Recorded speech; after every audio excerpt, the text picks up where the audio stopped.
விஜயதசமி, ஆயுத பூஜை மற்றும் பள்ளி காலாண்டு விடுமுறை முடிந்ததை தொடர்ந்து வெளியூருக்கு சென்ற பொதுமக்கள் சென்னை திரும்பியதால் தேசிய நெடுஞ்சாலைகளில் கடும் போக்குவரத்து நெரிசல் ஏற்பட்டது. ஈரோடு மாவட்டம் பெருந்துறை அருகே ஜெயமங்கலம் தேசிய நெடுஞ்சாலை சுங்கச்சாவடியில் கொச்சி மற்றும் சேலம் திசைகளில் சுமார் 2 கிலோமீட்டர் வரை வாகனங்கள் அணிவகுத்து நின்றன. செங்கல்பட்டு மாவட்டம் ஆத்தூர் சுங்கச்சாவடியில் கடும் நெரிசல் ஏற்பட்டது. போக்குவரத்தை சரி செய்யக்கூடிய சுங்கச்சாவடியில் கட்டணமில்லாமல் வாகனங்களை அனுப்பியிருந்தாலும் சென்னை திருச்சி தேசிய நெடுஞ்சாலையில் 2 கிலோமீட்டர் நீளத்திற்கு நெரிசல் ஏற்பட்டது. மேலும் மதுராந்தகம் அருகே மேலவலம்பேட்டை திருக்கிழக்குன்றம் சாலையில் வாகன நெரிசல் கடுமையாக ஏற்பட்டது.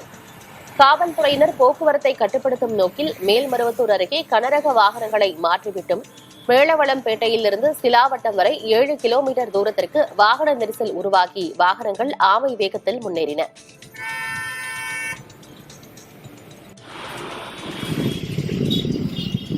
சென்னை நோக்கி வரும் வாகனங்களின் எண்ணிக்கை அதிகரித்ததால் பெருங்களத்தூரில் கடும் போக்குவரத்து நெரிசல் ஏற்பட்டது.